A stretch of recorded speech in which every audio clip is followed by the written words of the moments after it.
Saudara-saudari terkasih dalam Kristus, hari ini Senin 10 Maret 2025 dalam pekan pertama Prapaskah tahun C. Bacaan dibawakan oleh Maria Jesi, Mazmur dilantunkan oleh Nikolaus Cipto, dan renungan ditulis oleh Kristantia Elizabeth. Selamat menekuni Sabda Allah. Mari berziarah dalam pengharapan untuk dunia yang lebih baik.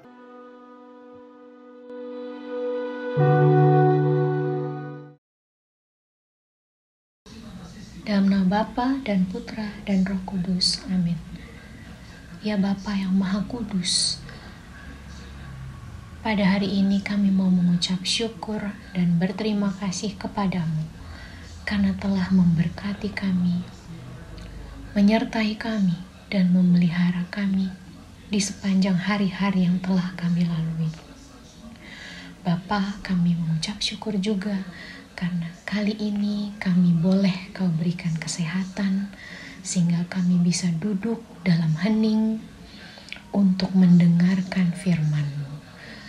Curahkanlah Roh Kudus untuk bekerja di sini, hadir di dalam hati kami, agar kami boleh menjadi pendengar yang baik terhadap firman-Mu, dan kiranya Roh Kudus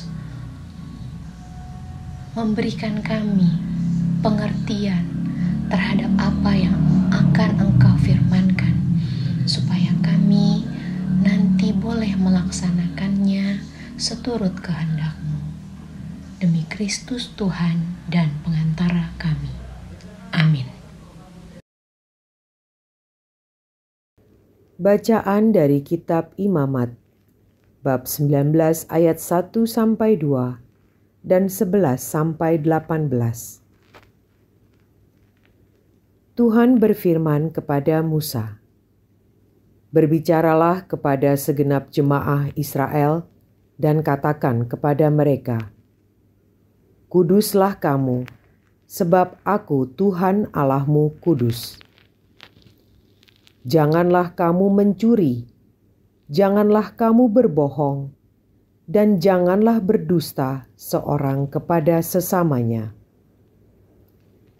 Janganlah kamu bersumpah dusta demi namaku, supaya engkau jangan melanggar kekudusan nama Allahmu. Akulah Tuhan. Janganlah engkau memeras sesamamu manusia, dan janganlah merampas. Janganlah kau tahan upah seorang pekerja harian sampai besok harinya. Janganlah kau kutuki orang tuli, dan di depan orang buta janganlah kau taruh batu sandungan. Engkau harus takut akan Allahmu. Akulah Tuhan. Janganlah kamu berbuat curang dalam peradilan. Janganlah membela orang kecil secara tidak wajar. Dan janganlah engkau terpengaruh oleh orang-orang besar, tetapi engkau harus mengadili orang sesamamu dengan kebenaran. Janganlah engkau pergi kian kemari menyebarkan fitnah di antara orang-orang sebangsamu. Janganlah engkau mengancam hidup sesamamu manusia. Akulah Tuhan. Janganlah engkau membenci saudaramu di dalam hatimu, tetapi engkau harus berterus terang menegur sesamamu, dan janganlah engkau mendatangkan dosa kepada dirimu karena dia. Janganlah engkau menuntut balas, dan janganlah menaruh dendam terhadap orang-orang sebangsamu, melainkan kasihilah sesamamu manusia seperti dirimu sendiri. Akulah Tuhan. Demikianlah sabda Tuhan.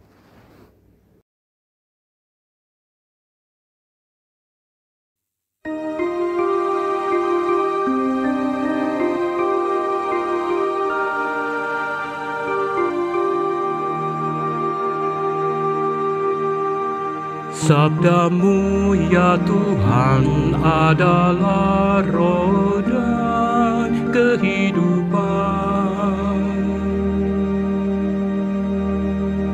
Taurat Tuhan itu sempurna, menyegarkan jiwa.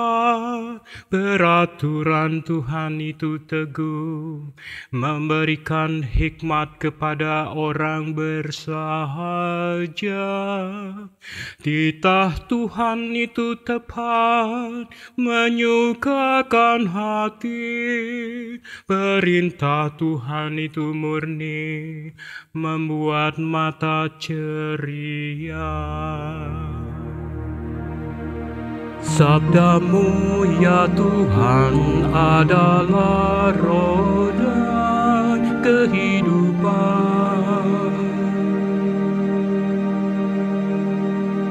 Takut akan Tuhan itu suci, tetap ada untuk selamanya. Hukum-hukum Tuhan itu benar, adil selalu. Mudah-mudahan engkau sudi mendengarkan ucapan mulutku dan berkenan akan renungan hatiku. Ya Tuhan, gunung batu dan penebusku. Sabdamu ya Tuhan adalah roh dan kehidupan.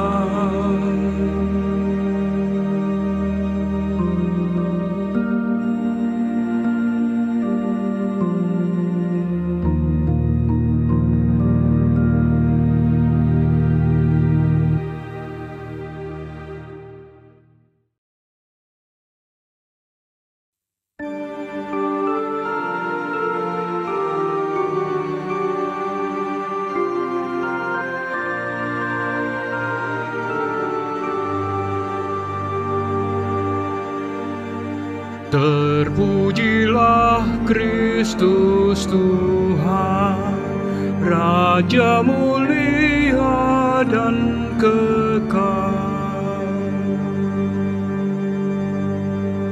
Waktu ini adalah waktu perkenanan. Hari ini adalah hari penyelamatan. Terpujilah Kristus Tuhan, Raja mulia dan kekal.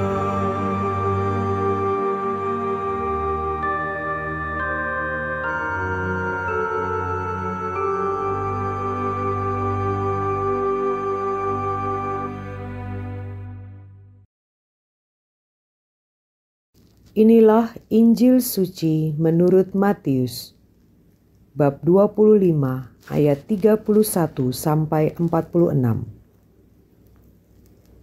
Yesus berkata kepada murid-muridnya, "Apabila Anak Manusia datang dalam kemuliaan dan semua malaikat datang bersama-sama dengan Dia, maka Ia akan bersemayam di atas tahta kemuliaannya.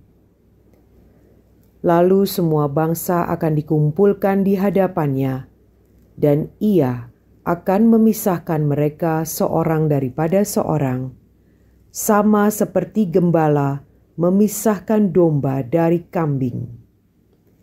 Ia akan menempatkan domba-domba di sebelah kanannya dan kambing-kambing di sebelah kirinya. Lalu raja itu akan berkata kepada mereka yang di sebelah kanannya, 'Mari, hai kamu yang diberkati oleh Bapa-Ku, terimalah kerajaan yang telah disediakan bagimu sejak dunia dijadikan. Sebab ketika aku lapar, kamu memberi aku makan. Ketika aku haus, kamu memberi aku minum.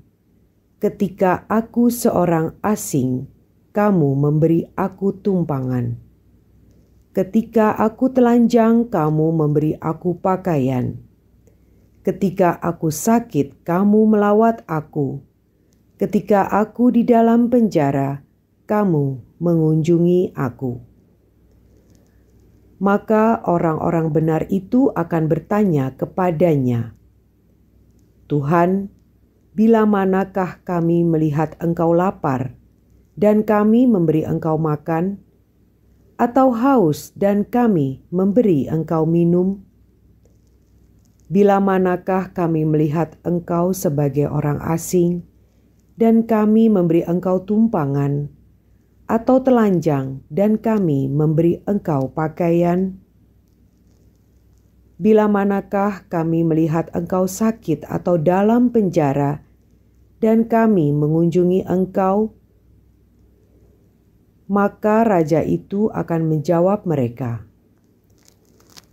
Aku berkata kepadamu, sesungguhnya segala sesuatu yang kamu lakukan untuk salah seorang dari saudaraku yang paling hina ini, kamu telah melakukannya untuk aku.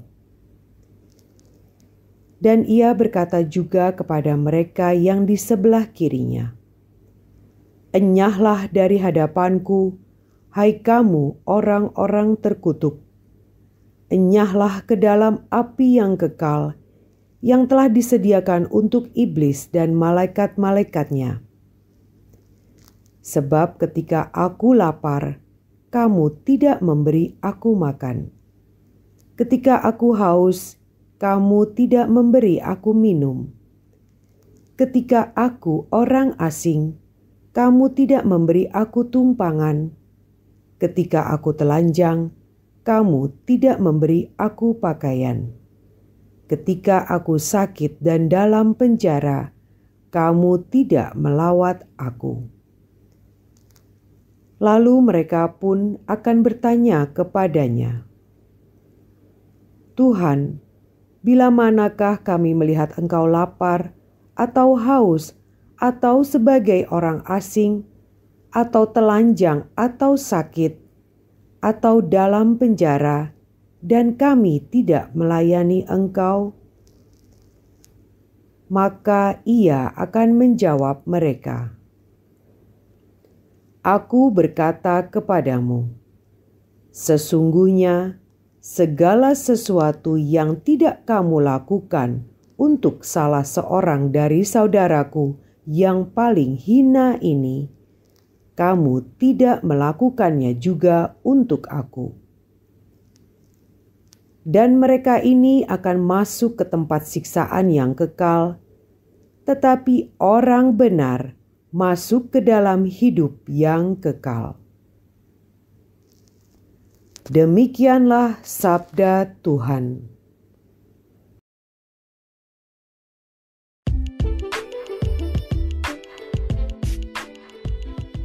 Pengadilan terakhir. Renungan dibawakan oleh Kristantia Elizabeth.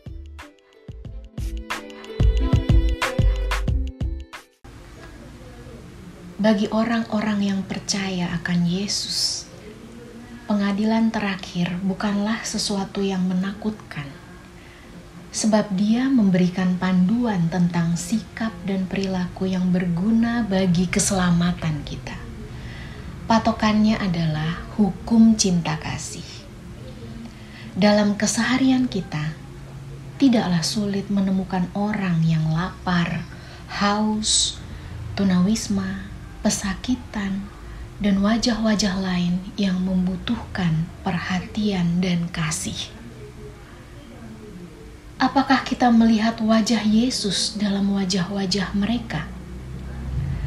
Kalau kita tidak melihat wajah Yesus dalam diri salah seorang saja dari mereka, kepedulian kita kepada sesama menjadi sesuatu yang agak dangkal dan mudah membebani kita. Juga membuat kita mudah menyerah ketika menghadapi tantangan untuk memberi. Tidak jarang terjadi bahwa wajah-wajah Yesus itu telah menghampiri kita dan mengatakan kebutuhannya. Tetapi kita harus berlelah-lelah mencari mereka yang membutuhkan kasih kita. mereka datang dan menawarkan diri mereka untuk menjadi pembela kita pada pengadilan terakhir. Maka marilah pada awal masa pertobatan ini, kita membangun hidup tobat sejati dengan mengasah kepedulian kita terhadap sesama yang lebih membutuhkan, terutama yang lemah, kecil, miskin, tersingkir, dan difabel.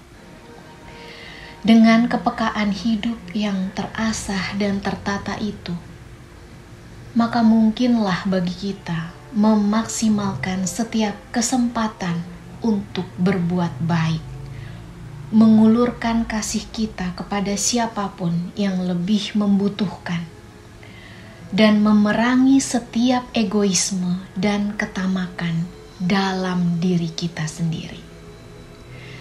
Tidak melakukan sesuatu kebaikan kepada mereka yang membutuhkan pertolongan kita adalah kerugian bagi kita sendiri pada hari pengadilan terakhir nanti.